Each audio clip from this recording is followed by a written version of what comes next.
Hi, and welcome to the Purple Hummingbird podcast. My name is Christina, and this is Corey. Corey, Hey why don't you everybody. introduce yourself for us? So my name is Corey. I'm an addict, alcoholic, I'm a liar, I'm a cheat, and I'm a thief. Uh, I've been in recovery since September the 11th, 2013. Wow. So a little bit about my background for me. I grew up in a middle class family. Both my parents worked full time jobs.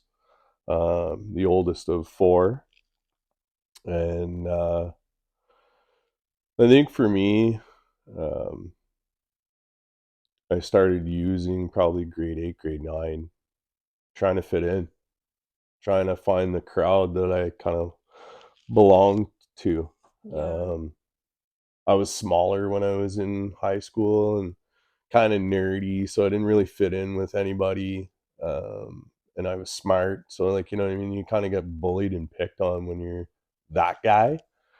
I wasn't as big as I am now, so like you know, I didn't have the weight behind me either, so I couldn't really defend myself against the bigger kids that were there because you're grade eight to grade 12, so you're kind of stuck, especially in small towns. So I am from Pembroke, grew up in Ottawa Valley and been in that area pretty much my whole life, um, and then you know started with cigarettes and then alcohol and then went to marijuana. And then as I found out quickly that it was easier to bring the drugs to other people and get friends that way than it was to be using them. So I kind of did both, you know, as I sold it to other people, I got more friends, and as I got more friends, I used it with my other friends, and just kind of built my little empire that way, you know. Yeah. And you know, when you're that age, it's fun. Like you know, you don't feel like you're hurting yourself. You don't feel like you're hurting anybody. You don't really feel like you're doing anything wrong. You're just out to have fun. But you know, it was fun for a while, for a long while, up until about 18, 19 years old, 20 years old, and I'm using some pretty heavy drugs. I'm into cocaine, I'm into ecstasy. Um, and by this time, I've got a lot of friends. Yeah. Yeah, a lot of friends. Most of them I don't even know. Yeah. And they're just there to, you know, come get my stuff. And I'm just like, oh God, now what have I done? And after that, well, you don't want to say no because you don't want to be the guy that turns your friends away, right? So like you get yourself in trouble pretty quickly, pretty fast. And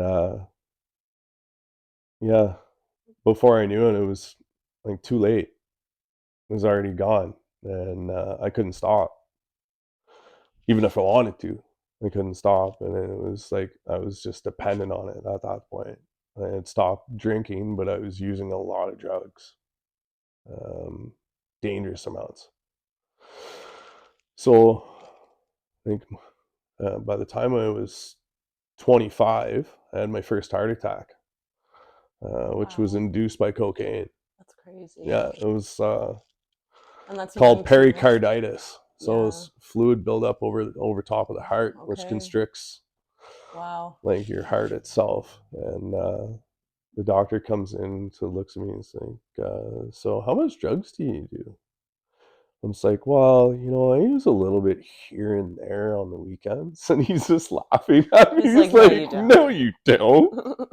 Like, come on, you like, you know, level with me here, buddy. Like, Yeah. come, Let's be that's just the real. spirit, right?" Yeah. But he's like, "No, like seriously, you've got to stop or you're gonna die." And I'm like, "Oh, okay." Well, I didn't think it was that bad, right? Yeah. And I'm just like, "Whatever, should be good." Like, you know, I'm 25 and bulletproof, right? Nothing can stop me. What do you mean I'm gonna die? Um, and that's like kind of when my addiction came in front of my parents, and they started to see like I really had a problem because I was really good at hiding things at that point. So they didn't really know like I had that bad of a problem.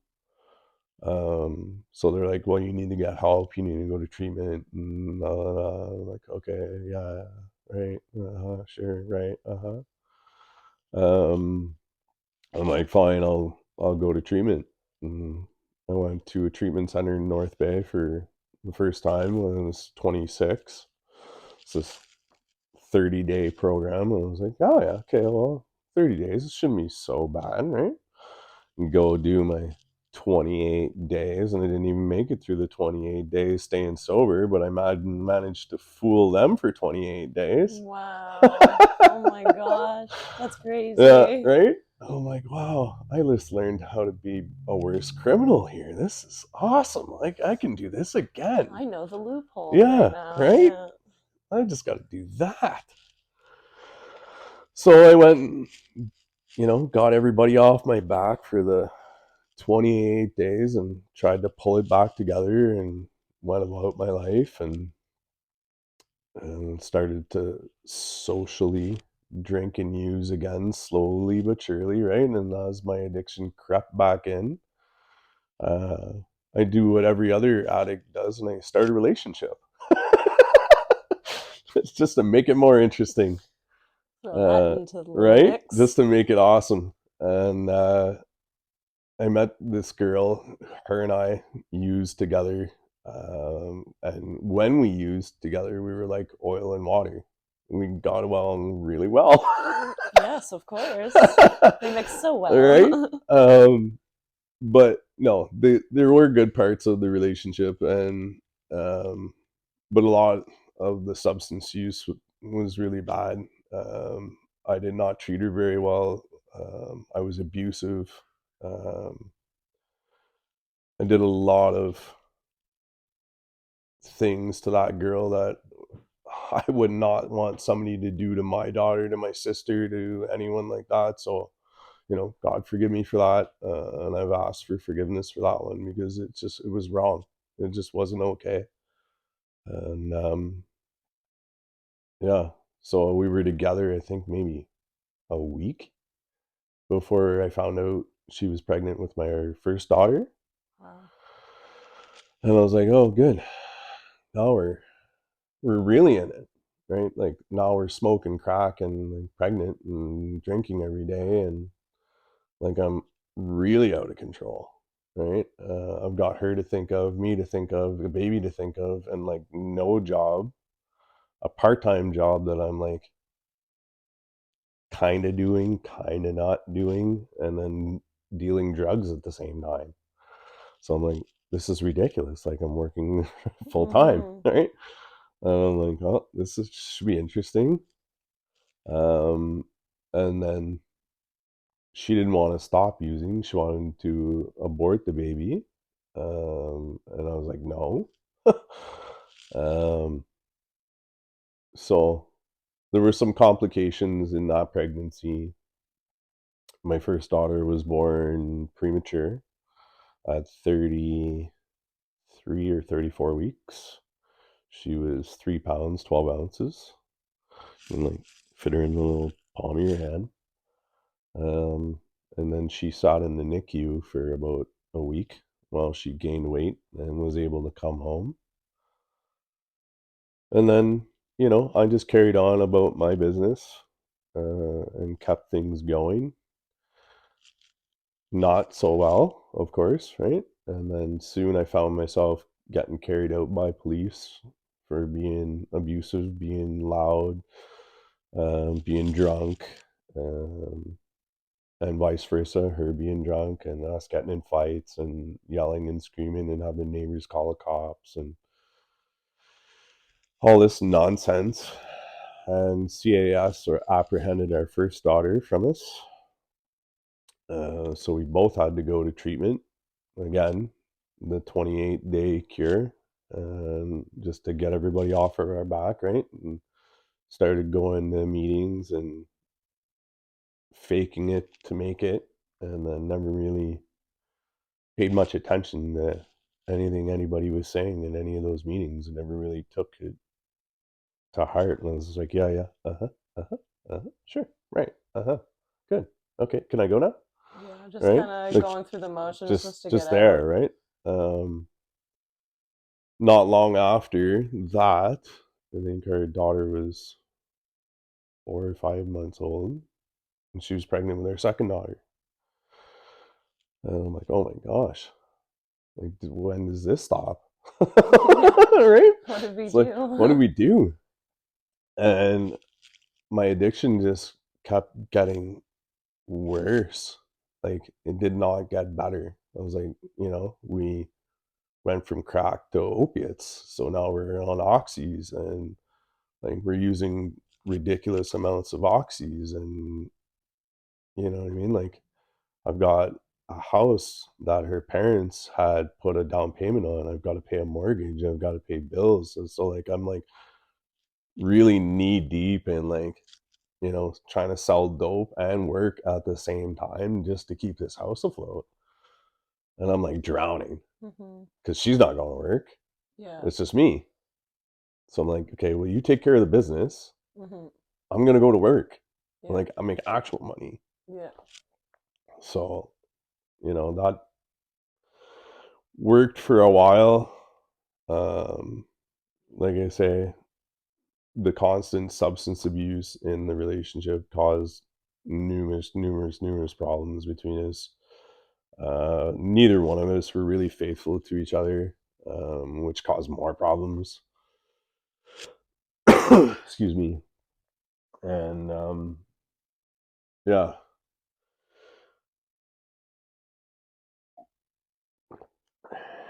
in the summer of 2010, I think it was June or July of 2010, one of my best friends that I had, supplied all his dope to, and had him branched out working for me and trusted him with everything, and started hearing rumors that he was, sleeping with my wife, because that's who she was at the time, because I wasn't with anyone else.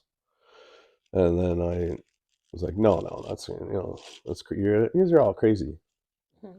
And I came home after being out at my dealer's house all night, come home drunk and intoxicated, high on coke, and I saw his shoes in the doorway. So I kicked the door in, and then yeah, assaulted her, assaulted him. Didn't recognize my kids were home,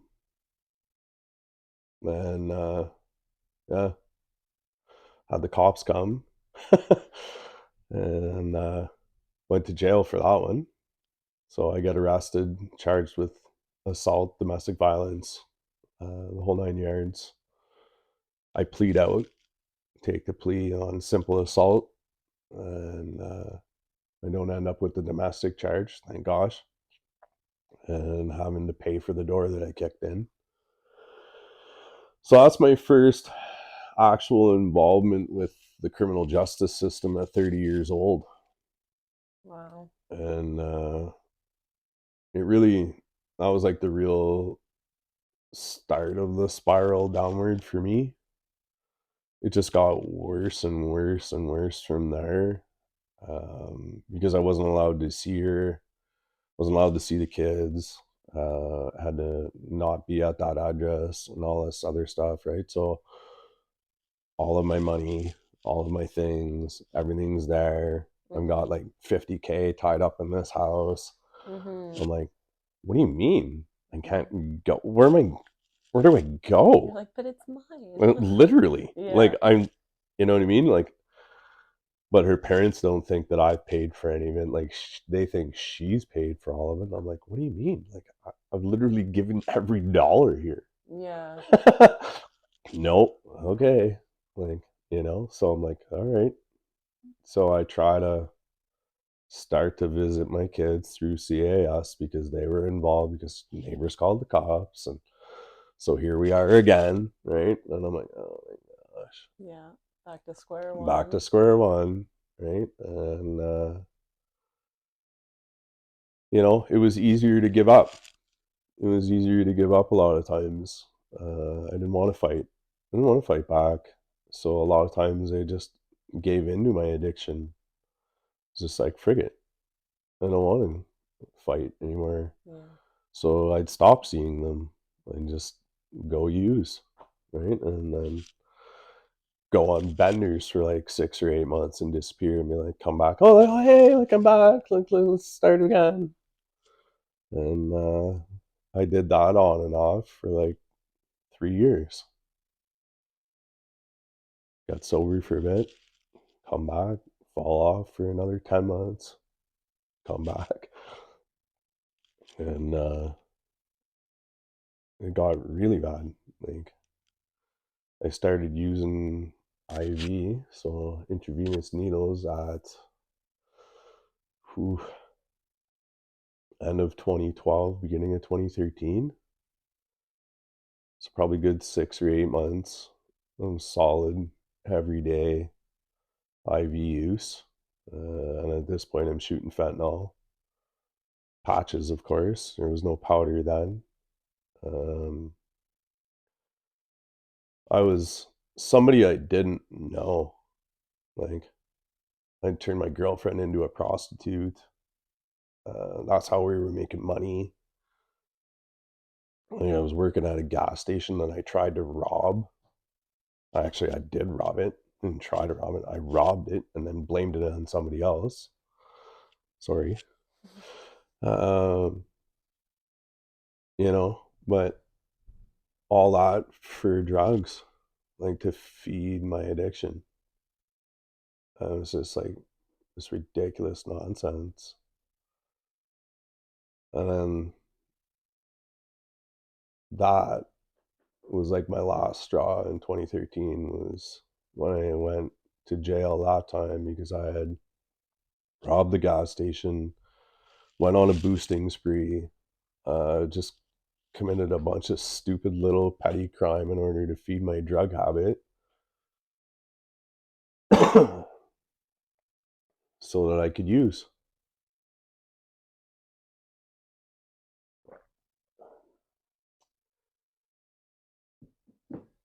And that was like my fourth time in jail. So I had been arrested for criminal harassment, arrested for theft under, arrested for the assault, and then this time was for the theft under for stealing from the gas station, and then theft under from boosting TVs.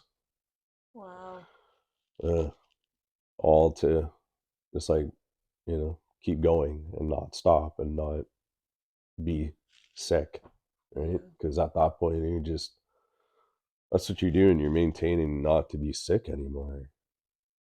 You just don't want to feel that sickness. You don't, Mm-hmm. go through the pain, Yeah. And and like you'll I do anything for it. And it's like, yeah, seeing that as like a firsthand thing too, even with my sister, like the withdrawal symptoms of things and not being able to have that like substance because fentanyl was one of those things that she did use and yeah, it definitely was not fun, like, at all. it changes somebody completely and who they really aren't. Yeah, And when they are like who you were sober essentially in a way and like or they your family knew that too as well. yeah.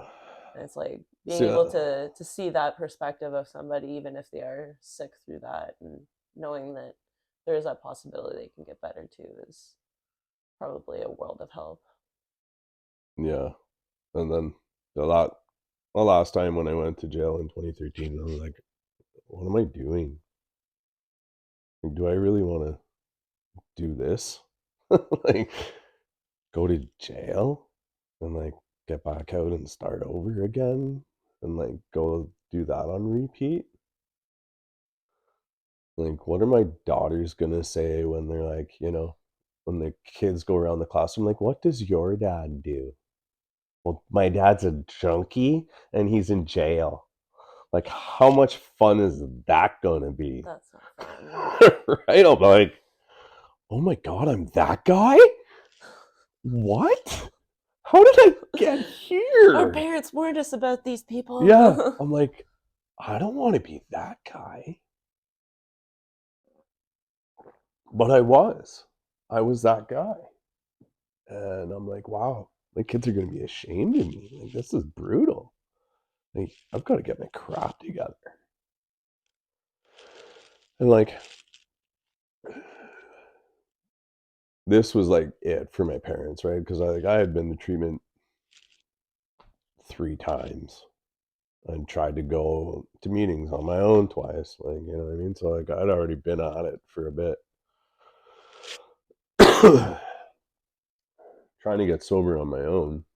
And they're like, well, you need long-term treatment. Like, there's, you know what I mean? Like, you've got a different type of sickness. I don't know what's wrong with you, you know? So they had suggested a treatment center called Harvest House. Harvest House is a long-term residential treatment center here in Ottawa. Amazing. Um, they specifically deal with men. And I'm like, a year's a long time. Like, I Yeah. don't know if I want to do a year.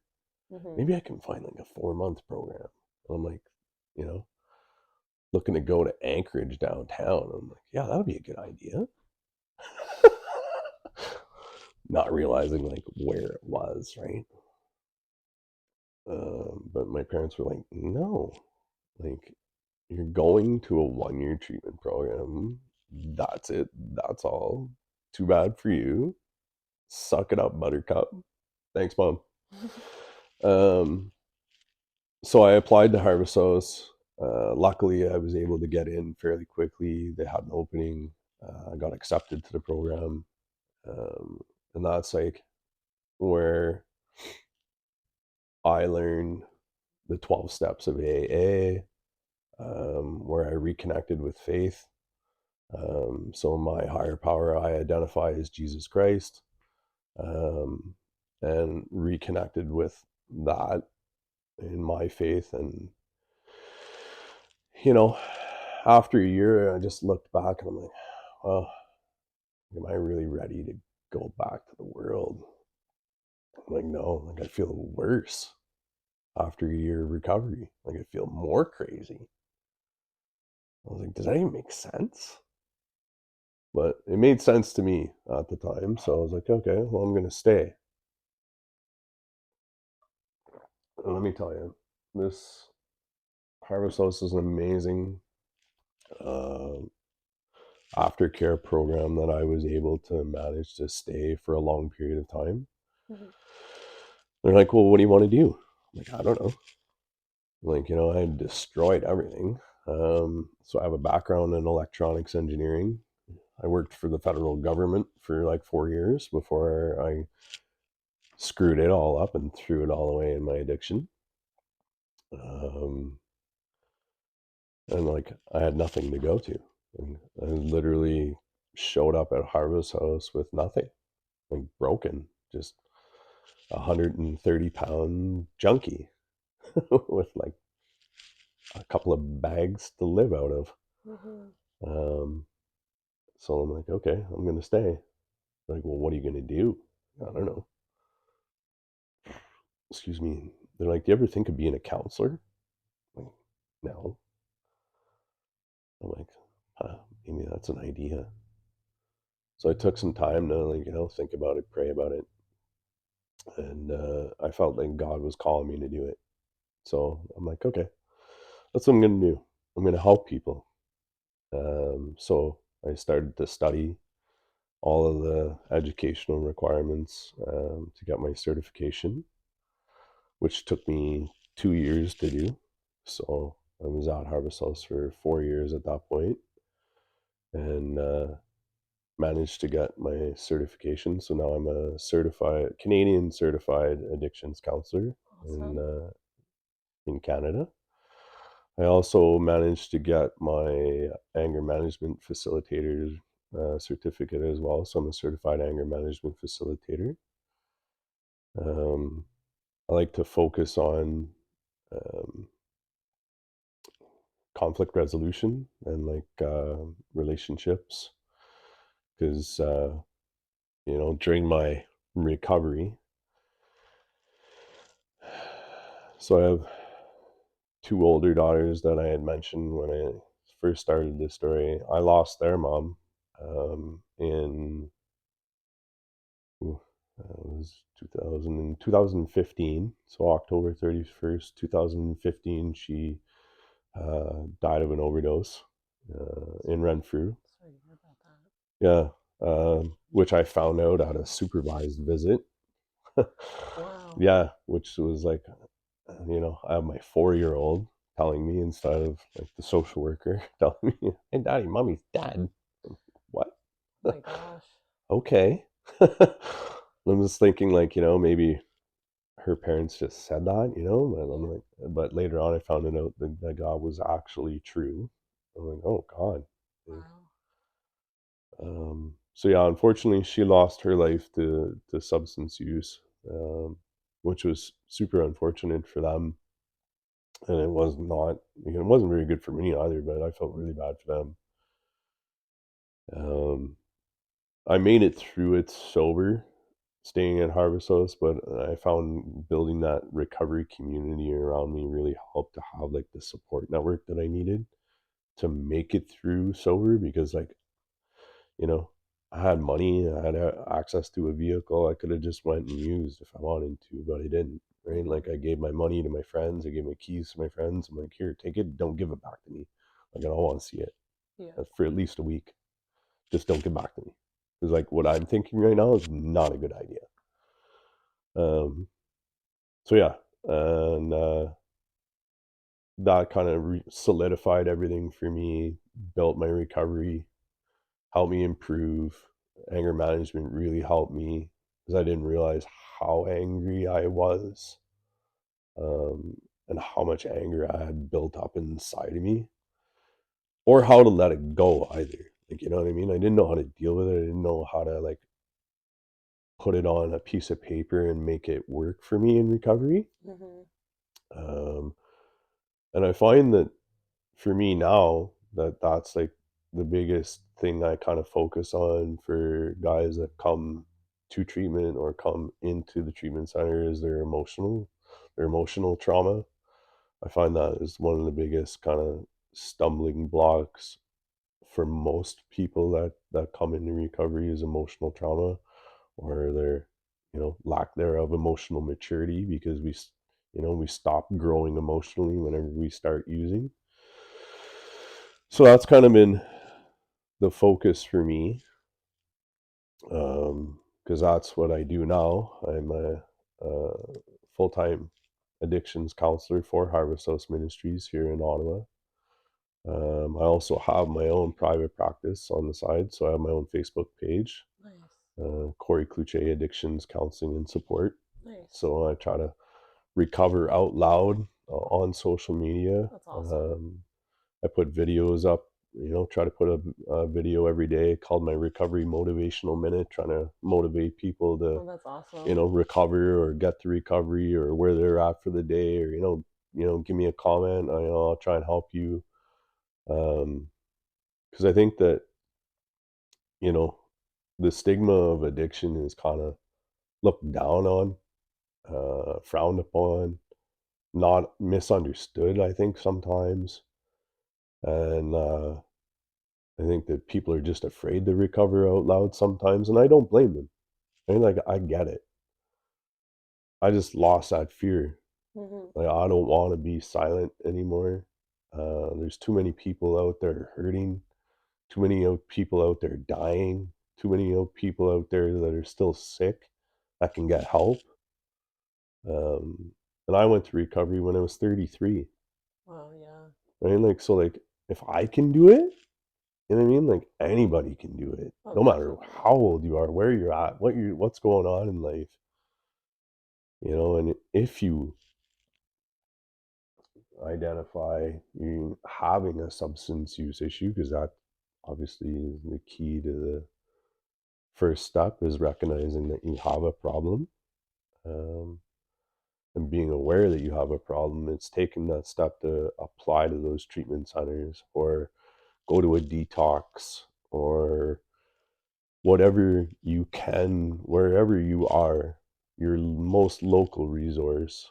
Uh, you know, I found getting out of the valley for me, because there wasn't a lot of stuff at this point back then for recovery. I had to get out, Yeah. right? And I'm really happy to see Jerry and the grind and all of those guys kind of bringing that community really back to life. So props out to you guys. Keep up the good work.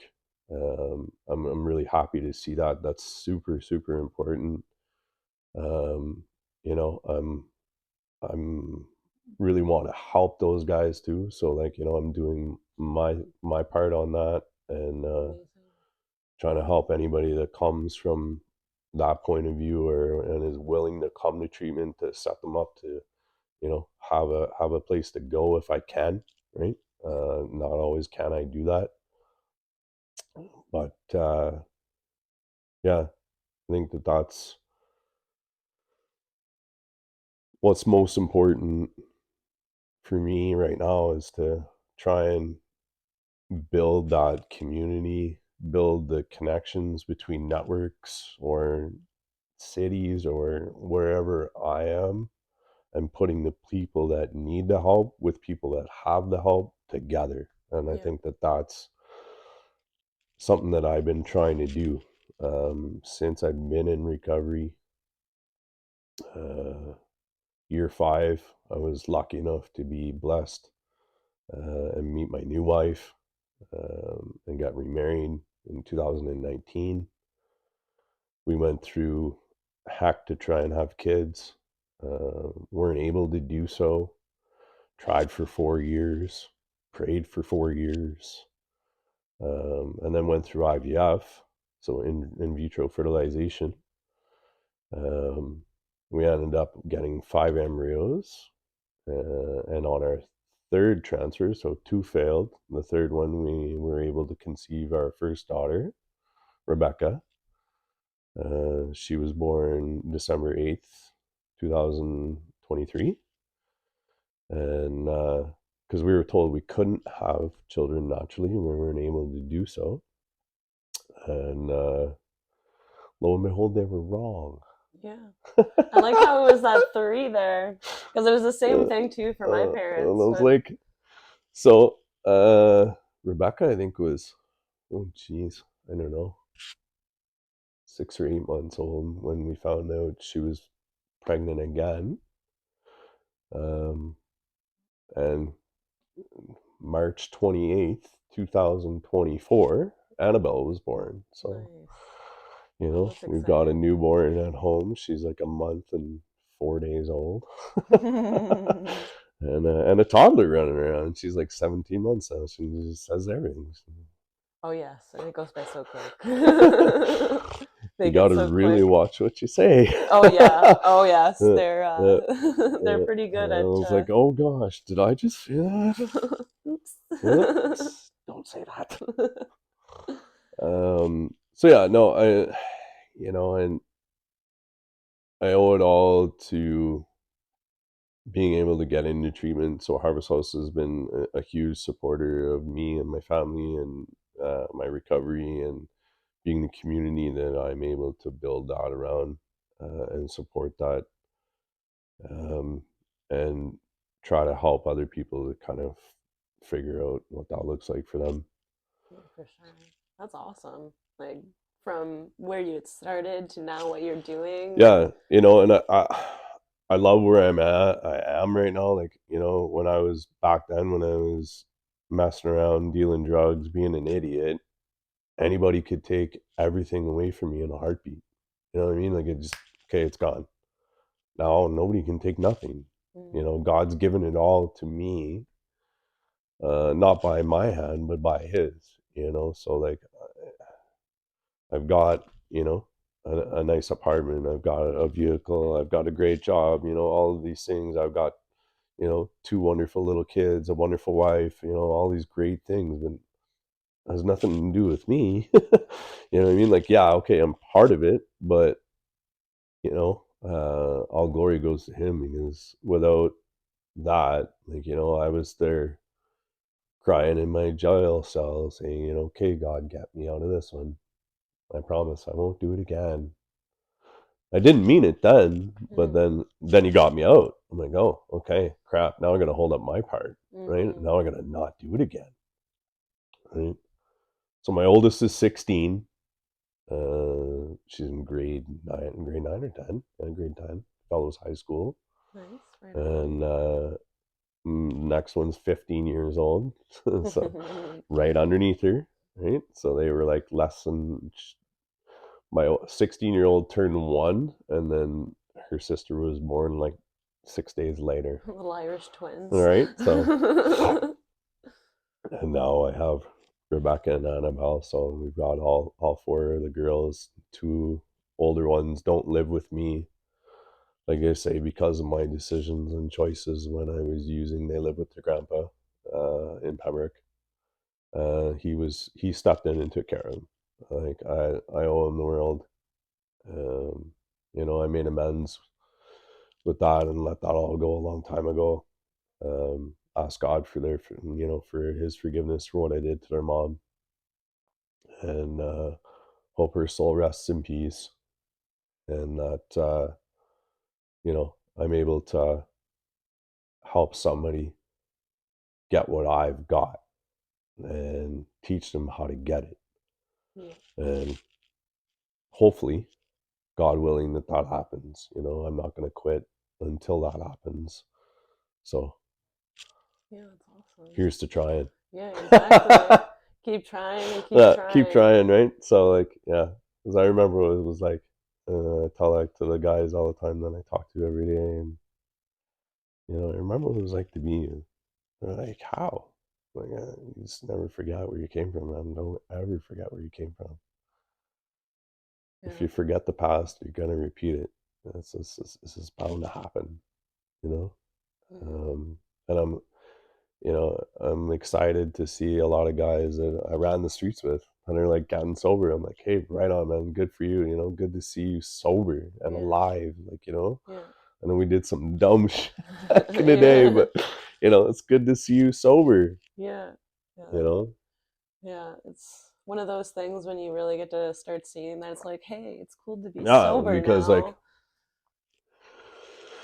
yeah, I went to when I went to treatment, I went with a lot of people, and a lot of them are dead or in jail for long periods of time, and I see it a lot. Like clients that come and die, like it's sad. It's Yeah. sad. Young men Yeah. that don't need to die. You know Exactly. what I mean? So like it's real now for sure. Like it was then too, right? But it's worse, I think, now with everything the way society is going and the way the Mm-hmm. poison that's out there right now, because it literally is. That's what it is. It's poison people, because nobody knows what's in that garbage that No. people Yeah. are giving to you out there. That's another thing I had to like repent to and ask God for forgiveness, was all the people that I helped hurt, right? Like all the families I helped hurt. I don't know if people died because of what I sold them. I don't know, right? Like I don't know. I have no idea. I don't know if they're still using. They got sober. I don't know, right? Um, so that was another thing that I had to kind of like come to grips with and kind of like ask for forgiveness for sure. It was like being that guy. So now I'm like working out the other side of it to really make up for those years that I kind of threw away. You're doing some really good work, it seems. Well, I don't know. I guess we'll find out when I get there. Yeah, exactly. Yeah.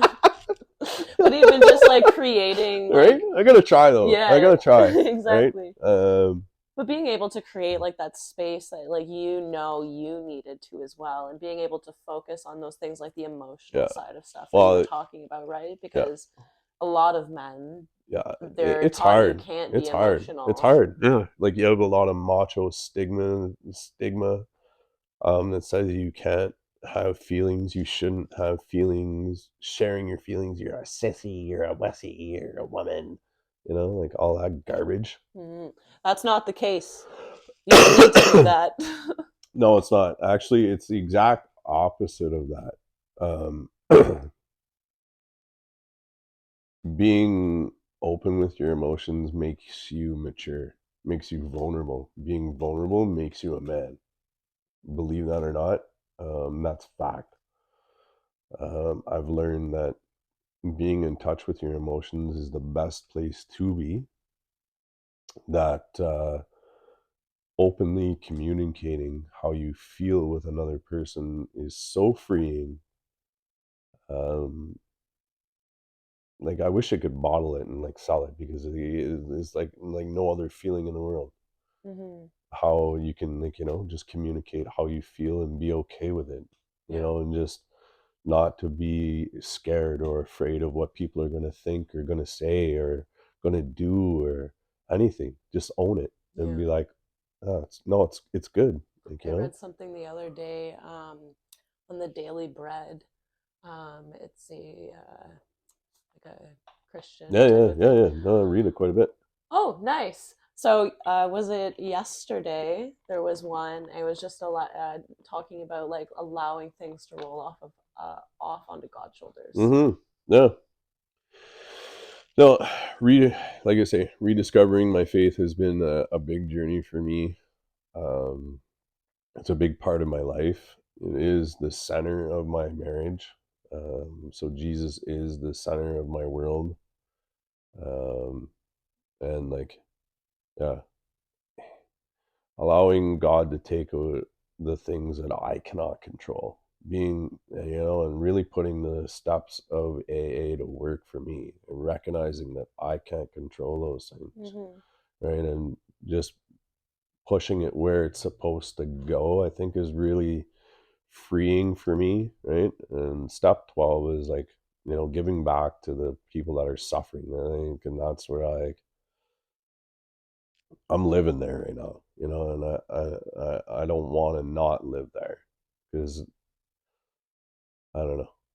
It's just there's something about it Mm-hmm. and that doesn't make me want to stop. Yeah. That just makes me want to keep doing it. Yeah. It feels And good for sure.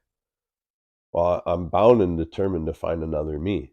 Mm-hmm. 'Cause I know there's one out there. Yeah. I don't know where they are. I don't know who it is. But we're Uh, gonna find you. yeah, you're gonna come to me, I promise. But for a good reason this time. No, but I keep trying, right? And I don't want to give up because I know that like the people that helped me didn't give up, right? And I was a pain in the butt to deal with, right? Like I wasn't easy. I didn't make that job fun. But they saw something in you, Yeah, right. and Like they so, like cared. right, and they showed me what God looks like to them, right? So like I try to do the same to other people. I try to live out what God gives to me to show them, right? To show them love, to show them mercy, to show them grace, to show them, kindness, gentleness, right? Mm-hmm. And I'm just trying to do that on a one-to-one every day. Trying to meet them where they're at, Mm-hmm. wherever it is. Mm-hmm. And that's okay too. Yeah. I don't expect you to be anywhere. Yeah. My expectations, I got them down low, Yeah. because when I start to expect things is dangerous, Yep. Definitely. right? So, Having like a big expectation for something will only just kind of. well, right. Like, you know what I mean? I remember how vulnerable I was when I first came in. I'm like, if I would have expected that out of me, I probably would have like, Yeah. get out of here, beat it. I would have ran or something Mm-hmm. stupid, right? So like, I'm trying to be very cautious and just take it easy and you know Yeah. wait for them to be like comfortable and stuff, and then like, okay, now we can rip the band-aid off. Yeah. Yeah. We're just gonna look we're at just gonna it. we're just gonna peel it back a little Yeah. bit, We're just okay? gonna look at the band-aid. We're gonna just examine the Yeah, band-aid. We're we're not just gonna touching we're it. just gonna take a look at We're it. It's just gonna okay. maybe a little bit of oil Yeah. just to get the lift going. But I think that it's a good metaphor. Like that's what addiction is like. It's like a wound. It's like a cut. Like a deep, deep, deep wound that you need to kind of treat slowly and with time and with hard work and with effort, it heals. Yep. Right. And I hope to continue to build my relationships with recovery communities all over the place. Um, I hope this opportunity gives me more opportunities to speak. I love to speak. I love public speaking. I've been public speaking for a long, long time. Um, I love to tell my story. I love to talk to anybody who will listen. Yeah.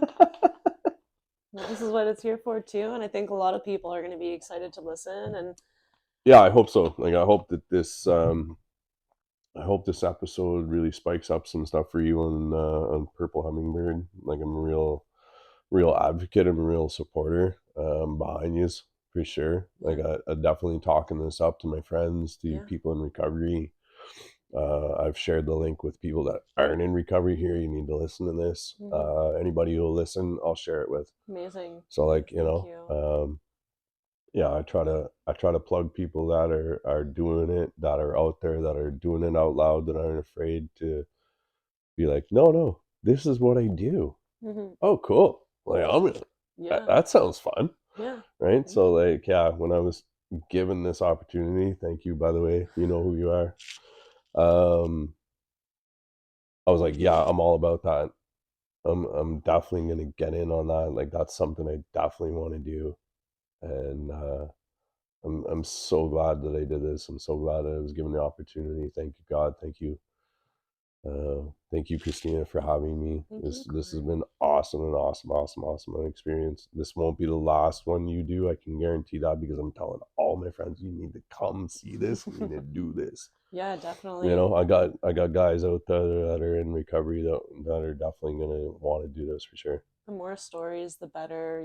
It's just like being able to have this, and like being bold for those who are no longer here, being bold for those who are still here, and being able to help them is a big part of why I started this podcast. And you have your Facebook page and all that. Yeah, no, so kudos to you, man. It's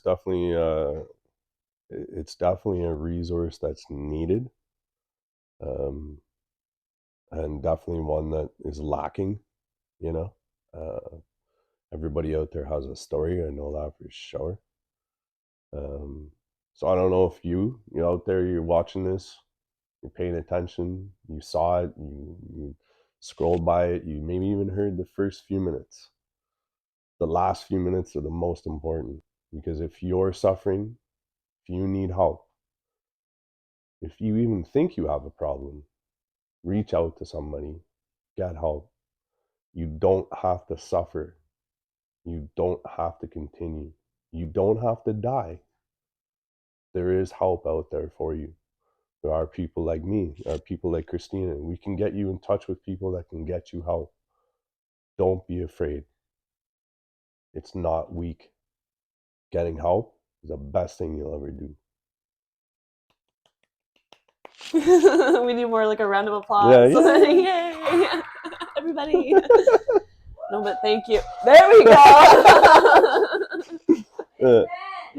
Praise the Lord. Yeah. Oh my gosh. Well, thank you so much for being on this podcast. No problem. I look forward to having more opportunities, even having you on like in the future. Yeah, we can for do sure. some Anytime. check-ins, that kind Anytime. of stuff. Anytime you want it, anytime you need me, you just say the word. I'll be here for whatever. Yeah, I'll hold you to that handshake. For sure. It's on video. Guaranteed. No, you just let me know. Text me, message me, whatever you need. Yeah, for sure. I'll do anything I can. I'll bend over backwards to make it, to do whatever. Yeah, same goes for you. Anything that's needed, because you've been working with Harvest House and all that stuff. Yep. So if any of the men need anything, let me know. Yep. Personal care items, clothing, all that for stuff. Sure. I got a bunch of stuff here I can even give you to take tonight if you want. Cool. But yeah, thank you so much for being on the podcast. Thank you so much for having me. I appreciate it very, very much. Of course. Thank you. So we do have a website. It's called www.purplehummingbird.com. There are available resources on there too as well. But also, if you have a story that you'd like to share, there is a submission form that you could reach out with us to, and we'll get back to you as soon as possible. But a big thing is we do have those resources that are available on there for mental health and addiction. specifically in the Canadian area. But if you are outside of Canada, just reach out to us and send us a message, and we'll be happy to help with that. All right. Well, thank you. Awesome. Bye, everybody. Bye, guys.